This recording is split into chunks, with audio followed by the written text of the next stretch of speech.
Welcome all my lovely students. Now you are watching my YouTube channel Odisha High School Classes. ପିଲାମାନେ ଅଷ୍ଟମ ଶ୍ରେଣୀ ପାଇଁ ପ୍ରକାଶିତ ନୂତନ ଇଂରାଜୀ ପୁସ୍ତକ ଜସ୍ମିନର first topic the wit that won ହାର୍ଟସର ପାର୍ଟ 1 ଅଲରେଡ଼ି ଡିସ୍କସନ୍ କରିସାରିଥିଲେ। The wit that won hearts ତା ଅର୍ଥ କ'ଣ ପିଲେ ନା ବୁଦ୍ଧି ବା ଜ୍ଞାନ ଯାହା ସମସ୍ତଙ୍କ ହୃଦୟକୁ ଜିତି ପାରିଥିଲା। ଆଜି ଏହାର ପାର୍ଟ 2 ଡିସ୍କସନ୍ କରିବା। ବୁଝିଲା, ତେବେ ପାର୍ଟ 1 ରେ ଆମେ କ'ଣ ଡିସ୍କସନ୍ କରିଥିଲେ ପିଲେ ଟିକେ ମନେ ପକେଇଦବା। ବିଜୟନଗର ରାଜ୍ୟର ଜଣେ ଇଲୁଷ୍ଟ୍ରିୟସ୍ ରୁଲର ଅର୍ଥାତ୍ ଫେମସ୍ ରୁଲର ଥିଲେ କୃଷ୍ଣଦେବ ରାୟ।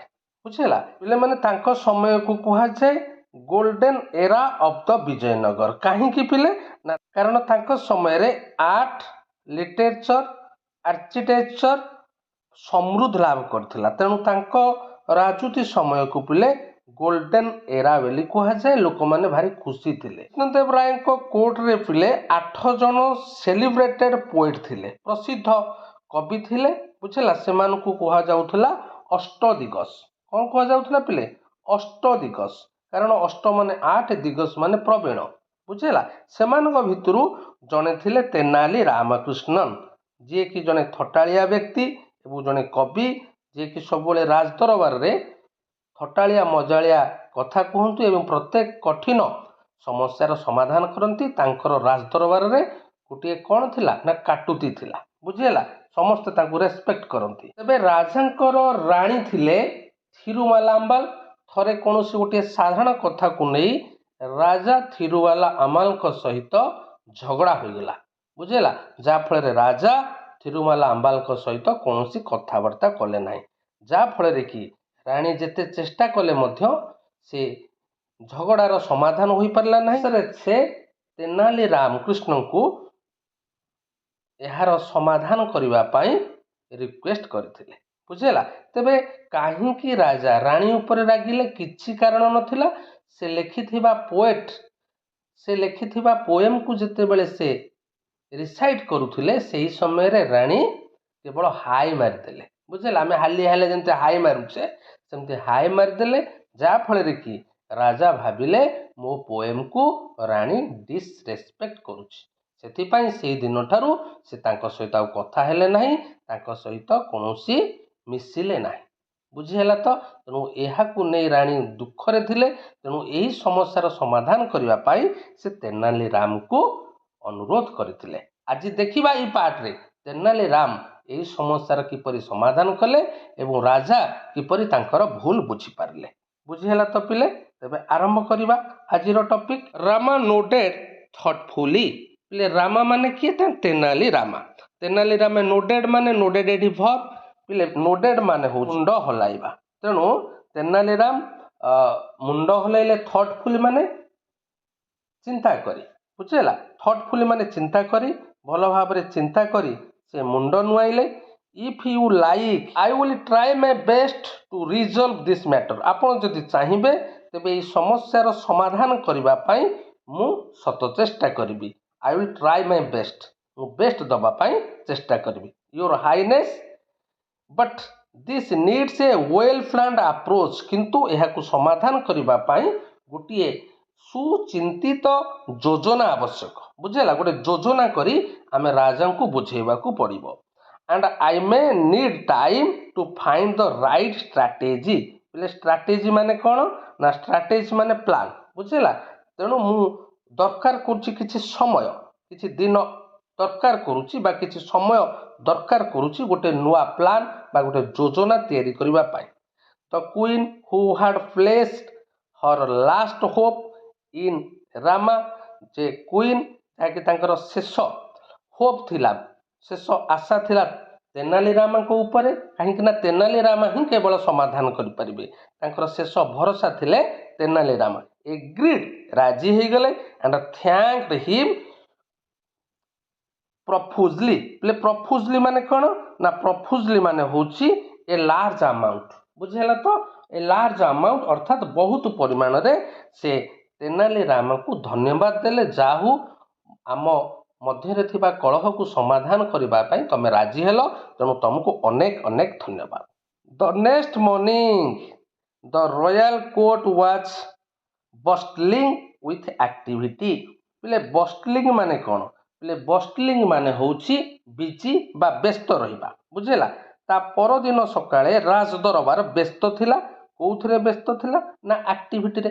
ପ୍ରତିଦିନ ରାଜ ଦରବାର ବସେ, କିଛି କାର୍ଯ୍ୟକ୍ରମ ସେଠି ଆଲୋଚନା ହୁଏ, ବୁଝିହେଲା। ରାଜ୍ୟ କିପରି ଚାଲିବ, କିପରି ଯୋଜନା ପ୍ରସ୍ତୁତି ହେବ, କିପରି କାର୍ଯ୍ୟକାରୀ ହେବ। ଯେମିତି ବର୍ତ୍ତମାନ ସଂସଦରେ ଚାଲିଛି, ଆମର ପାର୍ଲିଆମେଣ୍ଟରେ ଚାଲିଛି, ବିଧାନସଭାରେ ଚାଲିଛି, ପିଲାମାନେ ସେତେବେଳେ ଏମିତି ରାଜ ଦରବାରରେ ଚାଲେ। ତେଣୁ ନେକ୍ସଟ ଡେରେ ରାଜ ଦରବାର ବ୍ୟସ୍ତ ଥିଲା ଆକ୍ଟିଭିଟିରେ। Ministers, scholars and courtiers filled the court room, ବୁଝିଲା। ପୁରା ଖଚାଖଚ ଥିଲା ରାଜ ଦରବାର। ମିନିଷ୍ଟର ଥିଲେ, ସ୍କଲାର ବିଜ୍ଞ ବ୍ୟକ୍ତି ଥିଲେ, କୋର୍ଟିୟର୍ସ ଥିଲେ, ପୁରା ଖଚାଖଚ ଥିଲା ରାଜ ଦରବାର। Rays of sunlight streamed through the open window. ତେଣୁ ଓପନ ୱିଣ୍ଡୋ ବା ଝରକା ଦେଇ ସୂର୍ଯ୍ୟଙ୍କ କିରଣ ରାଜ ଦରବାରରେ ପଡୁଥିଲା, ବୁଝି। Illuminating the floor adorned with exquisite rugs. ଅର୍ଥାତ୍ ଇଲୁମିନେଟିଂ ମାନେ ପିଲେ କ'ଣ? ନା ଇଲୁମିନେଟିଂ ଅର୍ଥ ହେଉଛି ଚମତ୍କାର କରିବା, ବୁଝିଲା। ଯେଉଁ ସୂର୍ଯ୍ୟଙ୍କର କିରଣ ଝରକା ପଟେ ପଡୁଥିଲା, ପୁରା ଚଟାଣକୁ, ସେ ଛାତକୁ ପୁରା ସୁନ୍ଦର କରୁଥିଲା। କାହିଁକି ନା ଏଇଟା ଆଡର୍ନଡ ହେଇଥିଲା, ମାନେ ସୁସଜ୍ଜିତ ହେଇଥିଲା। ରାଜ ଦରବାର ସୁସଜ୍ଜିତ ହେଇଥିଲା। ସୁନେଲି କିରଣ ପଡ଼ି ରାଜ ଦରବାର ଆହୁରି ଅତି ଚମତ୍କାର ଦେଖାଯାଉଥିଲା। ଏବଂ ରକ୍ସ ମାନେ ମ୍ୟାଟେରିଆଲ୍ସ ବା ତାର ଯେଉଁ ରାଜ ଦରବାରରେ ଲାଗିଥିବା ବିଭିନ୍ନ ପ୍ରକାର ମ୍ୟାଟେରିଆଲ୍ସ ଯେତେବେଳେ ସୂର୍ଯ୍ୟଙ୍କ ସକାଳର କିରଣ ପଡୁଥିଲା, ତାହା ଅତି ସୁନ୍ଦର ଲାଗୁଥିଲା। Despite the lovely chatter a tension hung in the air. Despite ମାନେ ସତ୍ତ୍ୱେ, ବୁଝିଲା। ଡେସ୍ପାଇଟ୍ ଏ ଲଭଲି ଚ୍ୟାଟର।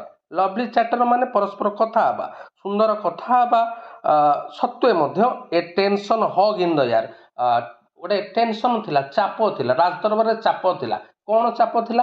ସମସ୍ତେ ଜାଣିଥିଲେ ଯେ ରାଜା ଓ ରାଣୀ ମଧ୍ୟରେ କଳହ ସୃଷ୍ଟି ହେଇଛି, ବୁଝିଲା। ତେଣୁ ସୁନ୍ଦର ଭାବରେ କଥାବାର୍ତ୍ତା ଚାଲିଛି, ରାଜ ଦରବାର ଚାଲିଛି, କିନ୍ତୁ କିଛି ଚାପ ହିଁ ଥିଲା। The king sat on the ornate throne. ପିଲେ ଅର୍ନେଟ୍ ଥ୍ରୋନ୍ ମାନେ ସିଂହାସନ, ଅର୍ନେଟ୍ ମାନେ ସୁସଜ୍ଜିତ, ବୁଝିଲା। ସୁସଜ୍ଜିତ ସିଂହାସନରେ ରାଜା ବସିଥିଲେ। ଇଜ୍ ଏକ୍ସପ୍ରେସନ୍ ଷ୍ଟ୍ରେନ୍, ବୁଝିଲା। ଷ୍ଟ୍ରେନ୍ ମାନେ ଗମ୍ଭୀର। ତାଙ୍କ ଏକ୍ସପ୍ରେସନ୍ ଗମ୍ଭୀର ଥିଲା, ସେ ଖୁସି ଜଣାପଡ଼ୁନଥିଲେ। His sharp eyes scanning the room. Scanning ମାନେ ଚାରିଆଡ଼େ ତାଙ୍କର ସାର୍ପ ଆଇ, ତୀକ୍ଷ୍ଣ ନଜରକୁ ଦେଖିଲେ, ରାଜ ଦରବାରର ଚାରିଆଡ଼କୁ ଦେଖିଲେ, କୋର୍ଟିୟର୍ସ ମାନଙ୍କୁ ଦେଖିଲେ, ସ୍କଲାର ମାନଙ୍କୁ ଦେଖିଲେ, ଚାରିଆଡ଼େ ଆଖି ବୁଲେଇ ଦେଲେ। Scanning the room, it was evident that the unresolved quarrel still gnawed at him, ବୁଝିଲା। ସେ ଯେଉଁ ଅନରିଜଲ୍ଭ ବା ସମାଧାନ ହୋଇନଥିବା କଳି ତାଙ୍କୁ ଏବେ ମଧ୍ୟ ବୋଥୋଡ କରିଛି, ନାଡ୍ କରିଛି। ନାଡ୍ ମାନେ ପିଲେ ବ୍ୟସ୍ତ କରିବା। ଏବେ ପର୍ଯ୍ୟନ୍ତ ସେ ବ୍ୟସ୍ତ ରହିଛନ୍ତି, କାରଣ ତାଙ୍କର ରାଣୀଙ୍କ ସହିତ ଯେଉଁ କଳହ ହେଇଛି, ତାଙ୍କ ମନରେ ଏବେ ବି ଦୁଃଖ ରହିଛି, ଏହା ସମାଧାନ ହୋଇପାରିନାହିଁ। ତେଣୁ ସେ ଗମ୍ଭୀର ଅବସ୍ଥାରେ ଚାରିଆଡ଼କୁ ପର୍ଯ୍ୟବେକ୍ଷଣ କଲେ ବା ଚାରିଆଡ଼କୁ ଦେଖିଲେ। The court discussion was centred. ପିଲେ ଏଠି ପ୍ୟାସିଭ୍ ହେଇଛି, ଭଲ ଭାବରେ ଲକ୍ଷ୍ୟ କର। ଦ କୋର୍ଟ ଡିସ୍କସନ୍, ଯେଉଁ ଆଲୋଚନା ହେଉଥିଲା, ୱାଜ୍ ସେଣ୍ଟର୍ଡ କେନ୍ଦ୍ରୀଭୂତ ଥିଲା, ବା କେଉଁ ଟପିକ୍ ବିଷୟରେ ଆଲୋଚନା ହେଉଥିଲା? On improving paddy cultivation. Improve କରିବା, ଉନ୍ନତି କରିବା, ଶସ୍ୟ ଉତ୍ପାଦନ କିପରି ଉନ୍ନତି କରିବା ଇନ୍ ଦ ଏମ୍ପାୟାର, ଅର୍ଥାତ୍ ସାମ୍ରାଜ୍ୟରେ ଶସ୍ୟ ଉତ୍ପାଦନ, କୃଷିର ଉନ୍ନତି ପାଇଁ ଆଲୋଚନା ଚାଲିଥିଲା।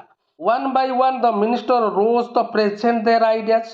ଜଣକ ପରେ ଜଣେ ମନ୍ତ୍ରୀ ତାଙ୍କର ଆଇଡ଼ିଆ, ତାଙ୍କର ଯୋଜନା କିପରି ଆମର ପ୍ୟାଡି କଲ୍ଟିଭେସନକୁ ଡେଭଲପମେଣ୍ଟ କରିବା, ବୁଝିହେଲା, କିନ୍ତୁ ଅଧିକ ଆମେ ଶସ୍ୟ ଉତ୍ପାଦନ କରିବା, ସବୁ ମିନିଷ୍ଟର ତାଙ୍କର ମତ ଦେଉଥିଲେ। ସମ୍ ସଜେଷ୍ଟେଡ ଏକ୍ସପାଣ୍ଡିଂ ଇରିଗେସନ୍ ନେଟୱାର୍କସ୍, ହେଲା। କେହି ଜଣେ ମତ ଦେଉଥିଲେ ମୋର ଇରିଗେସନ୍ ନେଟୱାର୍କକୁ ଏକ୍ସପାଣ୍ଡ କରିବା, ଉନ୍ନତି କରିବା। କାହିଁକିନା ପିଲେ କୃଷି ପାଇଁ ଜଳସେଚନର ମୁଖ୍ୟ ଆବଶ୍ୟକତା ରହିଛି। ତେଣୁ ଜଳସେଚନଟାକୁ ଗୁରୁତ୍ୱ ଦେବା ପାଇଁ କେହି ମତ ଦେଉଥିଲେ। While other advocated for better manure. Manure ପିଲେ ମାନେ କ'ଣ? ମାନୁଆର ମାନେ ଆମର ଖତ ସାର, ହେଲା। ଯେଉଁ ଆମର କୃଷି ଉତ୍ପାଦନ ପାଇଁ ବା ଭଲ ଫସଲ ହେବା ପାଇଁ ଖତ ସାର ନିହାତି ଆବଶ୍ୟକ। ତେଣୁ ଆଉ କେହି ମତ ଦେଉଥିଲେ ଖତ ସାରର ଆବଶ୍ୟକତା ରହିଛି ବା ଡେଭଲପମେଣ୍ଟର ଆବଶ୍ୟକତା ରହିଛି। Amid this suggestion Tenali Rama stood quietly at the edge of the court, ହେଲା। ତେନାଲି ରାମ ପିଲେ से कोर्ट रे थिले एज ऑफ द कोर्ट अर्थात से राजदरबार गोटे धार रे ठिया होते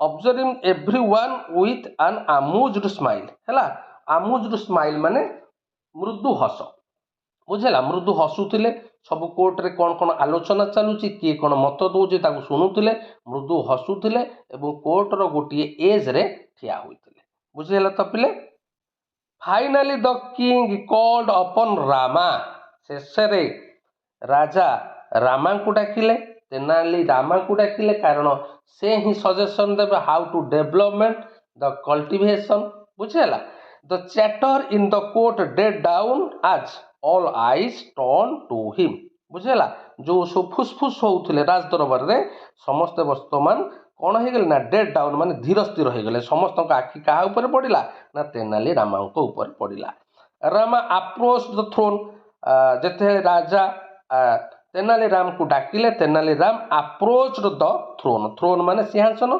सिंहासन को आसिले carrying a plate full of paddy seeds हाथ में थिला पिले गोटे प्लेट रे कौन थी ना पैडी सीड माने शस्यर मंजी थिला बुझेगा शस्यर मंजी थिला बोइंग लो मुंड नुआई ही बिगान से आरंभ कले योर मेजेस्टी हे महाराज I bring you a revolutionary type of paddy seeds ए महाराज आपण गोटे रिवोल्यूशनरी माने कौन ना क्रांतिकारी जोटा गोटे बड़ परिवर्तनकारी पैडी सीड आनी जहाँ गोटे विराट परिवर्तन आण बुझेगा रिवोल्यूशनरी अर्थात गोटे परिवर्तनकारी मंजी आनी इफ दीज आर सोन जदि यही मंजी गुड़िक आपण बुणवे the yield will be 3 times greater than the current result वर्तमान जी आपण शस्य अमल करुँच तार 3 गुण वाइल्ड माने हार्वेस्ट बा अमल बुझेगा आपण 3 गुण अमल पाइबे जदि यही पैडी को आपण बुणवे तेरे 3 गुण अमल पाइबे the murmur swept through the room murmur माने फुसफुस होई कहबा बुझेगा राजदरबार समस्त बर्तमान फुसफुस हवा आरंभ करदे वन ऑफ द कोटियर्स से राजदरबार जड़े कोटियर्स नोन फॉर हिज सार्काजिम बोले सार्काजिम माने कौन जी कि अन्य को थट्टा करे बुझेगा मजालिया अन्य को थट्टा करिबारे जी प्रवीण बुझेगा से भाया जड़े कोटियर व्हिस्पर्ड जस्ट लाउड एनफ फुसफुस करी कहले किंतु जो फुसफुस की टिके लाउड थिला समस्ते शुणी पारुथिले I wonder if these are the magic seeds निश्चिंत यह निश्चिंत कौन मो आश्चर्य यह हूँ मैजिक सीड माने पिले कौन ना यही सीड रे किछि कौन रही मैजिक रही जादू रही बुझेगा next he shall claim they grow without water तापर निश्चिंत तेनालीराम क्लेम करिवे कहिबे जे निश्चिंत भाव में यही सीड विदाउट वाटर पानी बिना ये शस्य हब अनादर मटर परहाप्स he found them on the moon अन्य जने संगे संगे फुसफुस करी कहले बोध हुए तेनाली रामा यही शस्य कोठू आनी ना चंद्र रु आनी बुझेगा स्नाकर्स रिपील्ड थ्रू द कोट बुझेगा स्नाकर्स माने पिले धीरे हसीबा बुझेगा समस्ते राजदरबार जेते थिले समस्ते धीरे धीरे हसीबा आरंभ कले ये दुई जन को कथा शुणी जड़े कहूँ बोधे यह हूँ मैजिक सीड आउ जड़े कहूँ ये बोधे से मून रु आनी द किंग फ्रोन्ड अनइम्प्रेस्ड बोला राजा फ्रोन्ड माने भूकंचन करवा बुझेगा राजा भूकुंचन कले एवं किपरि भाव में इम्प्रेस हेले नाही तेनाली रामांकर यही कथार से इम्प्रेस हेले नाही दैट साउंड ऑब्सर्व बुझेगा से सांगे सांगे कहले यह हूँ इलीगल कथा यह ठीक कथा नुह से ही मटर्ड से धीरे कहले सच कल्टिवेशन वुड नीड है जे कौन कृषि उन्नति सॉइल दरकार मृत्तिका दरकार खाद्य दरकार मानुआर दरकार पेस्ट पिले माने हूँ अनिष्टकारी कीट को किपरि भगैया बा नष्ट करने किछि कीटनाशक औषध दरकार इनसेक्ट रिपेलेंस है इनसेक्ट माने से कीटना इनसेक्ट माने हूँ कीट जोड़ा हूँ अनिष्टकारी कीट ताकू नष्ट करने किसी कीटनाशक औषध दरकार अर्थात कृषि उन्नति ये 4टी जिनस दरकार soil manure pest insect repellents. If by chance something were go to wrong, ଯଦି ଏହା ମଧ୍ୟରୁ କିଛି ଭୁଲ ହୁଏ, ବୁଝିହେଲା, our farmers would suffer, ଆମର କୃଷକମାନେ ନିଶ୍ଚିନ୍ତ ସଫର ହେବେ, ବୁଝିହେଲା। ଯଦି soil, manure ଏବଂ pest and insect repellents ଯଦି ନ ହୋଇପାରିଲା, ଏଥିରୁ କିଛି ଭୁଲ ଭାଲ ହେଲା, ତେବେ ଆମ ଫାର୍ମର ସଫର ହେବେ।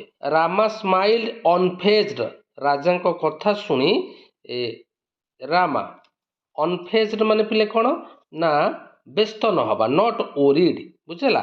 ରାମା ବ୍ୟସ୍ତ ହେଲେ ନାହିଁ। ଦ୍ୟାଟ୍ ମେ ବି ଟ୍ରୁ, ତାହା ନିହାତି ସତ୍ୟ, ନିରାଟ ସତ୍ୟ। ୟୋର ମ୍ୟାଜେଷ୍ଟି, ମହାରାଜ ଆପଣ ଯେଉଁ କଥା କହିଲେ ତାହା ନିରାଟ ସତ୍ୟ। But the real issue lies not with the seeds, କିନ୍ତୁ ରିଅଲ ଇସ୍ୟୁ ସିଡ୍ ଉପରେ ନାହିଁ, themselves, but with the person who sows them. Real issue ହେଉଛି ଯେଉଁ ବ୍ୟକ୍ତି ଜଣକ ବିହନ ବୁଣେ ତାହା ଉପରେ ନିର୍ଭର କରୁଛି, ବୁଝିହେଲା ପିଲାମାନେ। ଏ ହସ୍ ଫେଲ୍ ଓଭର ଦ କୋର୍ଟ, ପିଲା ହସ୍ ମାନେ ଶାନ୍ତି। ବର୍ତ୍ତମାନ ଯେଉଁ ଟୁପୁରୁ ଟାପୁରୁ ହେଉଥିଲେ, ବର୍ତ୍ତମାନ କୋର୍ଟରେ ଚାରିଆଡ଼େ ଶାନ୍ତି ଦେଖାଗଲା, ନୀରବତା ଆସିଲା। As Rama's words hung in the air, as Rama's word hung in the air, ଅର୍ଥାତ୍ ରାମାର କଥା ଯେତେବେଳେ ପ୍ରତିଧ୍ୱନିତ ହେଲା, ଏଇ କଥା ଯେ ଯିଏ ବୁଣେ ତାହା ଉପରେ ନିର୍ଭର କରେ, ଏ କଥା ପ୍ରତିଧ୍ୱନିତ ହେଲା ପରେ ଚାରିଆଡ଼େ ଶାନ୍ତି, ଚାରିଆଡ଼େ ନିସ୍ତବ୍ଧ ଦେଖାଗଲା। ଦ କିଙ୍ଗସ୍ ଆଇବ୍ରୋ ଫରୋଡ୍, ଫରୋଡ୍ ମାନେ ଭୂକୁଞ୍ଚିତ, ରିଙ୍କିଲ୍ଡ, ରାଜାଙ୍କର ଆଇବ୍ରୋ ମଧ୍ୟ ଭୂକୁଞ୍ଚିତ ହେଲା। ଇଜ୍ ରଙ୍ଗ with the person who shows the seed, ଆଚ୍ଛା ଯିଏ ମଞ୍ଜି ବା ବିହନ ବୁଣିବ ତାର କେଉଁଠି ଭୁଲ ରହିଲା? ସ୍ପିକ୍ କ୍ଲିୟରଲି ରାମା, ରାମା ସ୍ପଷ୍ଟ ଭାବରେ କୁହ, ତାହାର କ'ଣ ଭୁଲ ରହିଲା? Rama glanced around the court, Rama ଟିକେ ଦୃଷ୍ଟି ନିକ୍ଷେପ କଲେ, କୋର୍ଟର ଚାରିଆଡ଼କୁ ଦୃଷ୍ଟି ନିକ୍ଷେପ କଲେ। His sharp gaze meeting the sceptical eyes of the courtiers, ପିଲେ ସ୍କେପ୍ଟିକାଲ ମାନେ କ'ଣ? ଡାଉଟଫୁଲ, ହେଲା। ତାଙ୍କ ନଜର ପଡ଼ିଲା ସେ ଯେଉଁ କୋର୍ଟିୟରର ବା ଯେତେ ସବୁ ବସିଥିଲେ ସମସ୍ତଙ୍କର ସ୍କେପ୍ଟିକାଲ ଆଇଜ୍, ଅର୍ଥାତ୍ ତମଙ୍କ ମଧ୍ୟରେ ଯେଉଁ ଡାଉଟଫୁଲ ବା ଦ୍ୱନ୍ଦ୍ୱ ଆଖି ଥିଲା ସମସ୍ତଙ୍କୁ ଟିକେ ନଜର କରିଦେଲେ। If one were to sow seeds without proper care, ଯଦି ଜଣେ ୱିଦାଉଟ୍ ପ୍ରପର କେୟାରରେ ଯତ୍ନଶୀଳ ନ ହୋଇ ମଞ୍ଜି ବା ବିହନ ବୁଣେ, ନୋ ୱାନ୍ ଉଡ୍ ରିପ୍ ଏ ଗୁଡ୍ ହାର୍ଭେଷ୍ଟ, ତେବେ ସେ କେବେ ହେଲେ ଭଲ ଅମଳ କରିବ ନାହିଁ। ହି ସେଡ୍, ପଜିଂ ହର୍ ଇଫେକ୍ଟ, କିଛି ସମୟ ରହିକି ସେ ପୁଣି କହିବା ଆରମ୍ଭ କଲା। And what if the person had a habit of ୟାର୍ନିଂ ହ୍ୱାଇଲ୍ ସୋଇଂ, ଯଦି ଗୋଟେ ବ୍ୟକ୍ତିର ଅଭ୍ୟାସ ଥାଏ ହାଏ ମାରିବା ଏବଂ ମଞ୍ଜି ବୁଣିଲା ବେଳେ ଯଦି ସେ ହାଏ ମାରେ, ଉଡୁଣ୍ଟ ଦ ସିଡ୍ସ ସ୍କାଟର ଅନଇଭେଣ୍ଟଲି, ତେବେ ସେ ବୁଣୁଥିବା ମଞ୍ଜି ବା ବିହନ ଏପଟ ସେପଟ ହେଇକି ପଡ଼ିବ ନାହିଁ କି? ଦ କୋର୍ଟ ଇରୁପ୍ଟେଡ୍ ଇଣ୍ଟୁ ଲାଟର, ବୁଝିହେଲା। କୋର୍ଟ ବା ରାଜଦରବାରର ସମସ୍ତ ବ୍ୟକ୍ତି ହସିବାକୁ ଆରମ୍ଭ କଲେ। ଦ ଏଲିୟର ସାର୍କାଜିମ୍ ରିପ୍ଲେସ୍ଡ ବାଇ ଜେନ୍ୟୁନ୍ ଆମ୍ୟୁଜମେଣ୍ଟ, ବୁଝିହେଲା।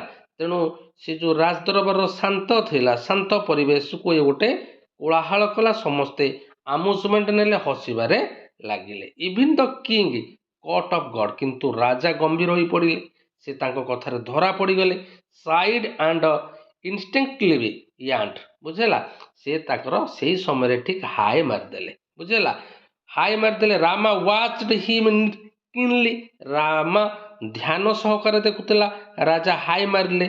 ଦେନ୍ କଣ୍ଟିନ୍ୟୁଡ୍, ତାପରେ ସେ ଆରମ୍ଭ କଲେ। ୟୋର ମ୍ୟାଜେଷ୍ଟି, ହେ ମହାରାଜ, is there anyone in this world who does not yawn, ଏ ପୃଥିବୀରେ ଏମିତି କେହି ବ୍ୟକ୍ତି ନାହାନ୍ତି ଯିଏକି ହାଏ ମାରେ ନାହିଁ। It is as natural as breathing, ଏହା ହେଉଛି ଏକ ପ୍ରାକୃତିକ ପ୍ରକ୍ରିୟା, ଯେମିତି ବ୍ରେଥିଂ ବା ଶ୍ୱାସକ୍ରିୟା ଗୋଟେ ପ୍ରାକୃତିକ ପ୍ରକ୍ରିୟା, ତେଣୁ ଜଣେ ହାଏ ମାରିବା ଏହା ମଧ୍ୟ ଗୋଟେ ପ୍ରାକୃତିକ ପ୍ରକ୍ରିୟା। ପୃଥିବୀରେ ଏମିତି କୌଣସି ବ୍ୟକ୍ତି ନାହିଁ ଯିଏକି ହାଏ ମାରେ, କାହିଁକିନା ରାଜା ସେ ସମୟରେ ହାଏ ମାରିଦେଲେ, ସେ ତାହାକୁ ନୋଟିସ୍ କରିଦେଇଛନ୍ତି। ଦ କିଙ୍ଗସ୍ ଏକ୍ସପ୍ରେସନ୍ ସିଫ୍ଟେଡ୍ ଆଜ୍ ରିଅଲାଇଜେସନ୍ ଡାଉନ୍ଡ, ବୁଝିହେଲା। ରାଜାଙ୍କ ଏକ୍ସପ୍ରେସନ୍ ମଧ୍ୟ ସିଫ୍ଟ ହେଇଗଲା, ରିଅଲାଇଜ୍ କଲେ, ସେ ରିଅଲାଇଜ୍ କଲେ ଯେ ସେ ଭୁଲ କରିଛନ୍ତି।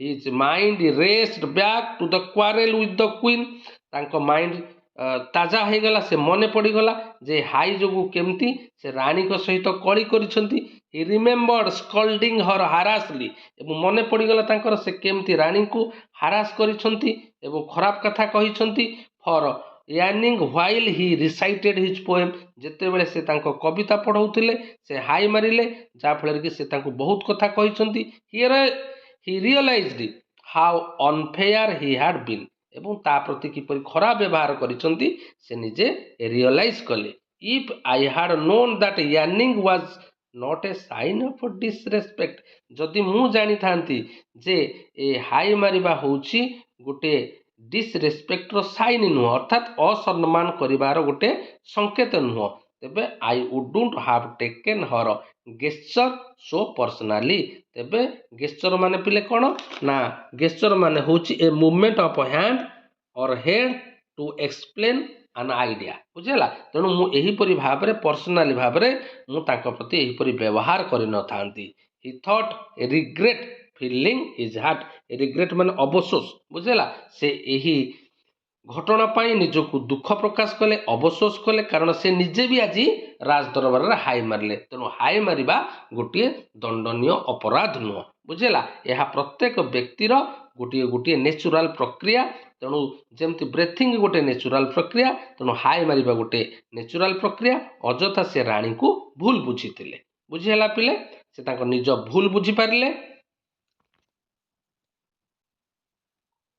That evening, the king approached the queen with softened expression. Softened माने कोमल हृदय हैला कोमल हृदय रे राजा से संध्या समय रे रानी को निकटतर हेले थिरुबाला आंबाल he began his voice gently भद्राम सहित थिरुबाला आंबाल को डाकिले I have been foolish मु बोका थिली I see now that I over reacted एवं मु सेदिन तम प्रति ओभर रिएक्टेड हेली अर्थात प्रतिक्रिया ओभर रिएक्टेड माने सामान्य कथार अधिक प्रतिक्रिया देखैबा बुझेला मु सामान्य कथार तम प्रति अधिक प्रतिक्रिया देखैली I let my pride blind me बुझेला मते मो प्राइड माने अहंकार मते कौन कर देथिला अंध कर देथिला मो राजा मु जहा कहूची ठीक तेणु यह मोर गोटे गर्व थिला तेणु यह मते अंधकार कर देथिला आई एम सो सॉरी मु वर्तमान बहुत दुखित the queen who had longed for this moment रानी जी की बहुत दिन है अपेक्षा करते यही मुहूर्त को स्माइल्ड हसिले एवं रिप्लाइड उत्तर देले if you like we have leave this quarrel behind us तमें जदि चाहिब आमे जदि चाहिबा ए कली की एठारु पछरे पकई दबा आउ से विषय चिंता करबा नहीं I would very much like to listen to your poem मु तम पोएम सुनिबा पई वर्तमान प्रस्तुत अच्छी वो पसंद करुच्ची Rama who what orchestrated this settlement felt victorious पिले orchestrated माने arranged हैला रामा जी की अरेंज करथिले ए जो सेटलमेंट माने ए कलह को समाधान करबा पई जे प्री प्लान करथिले बुझेला से जे सेटलमेंट करथिले फेल्ट विक्टोरियस से खुशी अनुभव कले से विजयर खुशी अनुभव कले कारण तांको जोगु राजा रानी को मध्य थिबा कलहर समाधान हैला तेणु ए विजय जाउची तेनालीराम को पाखकु तेनालीराम भारी खुशी अनुभव कले the king and the queen later presented him with valuable gift for his service Tenaliram को राजा रानी मध्य वैल्यूएबल गिफ्ट देले बुझेला the royal couple's bond was restored पुनर्बार से राजकीय दंपति संपर्क रिस्टोर है मजबूत है and the palace beamed once again with joy and laughter बुझेला से राज दरबार पूर्व जमती हस खुशी प्रतिफलित होउथिला ठीक से परि पुनर्बार राजा रानी को संपर्क दृढ़ीभूत है एवं राजप्रसाद जॉय एंड लेटर रे भरीगला बोले माने मु भाबुची तुम भल भाव बुझी क्लास रे एहार एक्सरसाइज डिस्कशन करवा समस्त को अनेक अनेक धन्यवाद।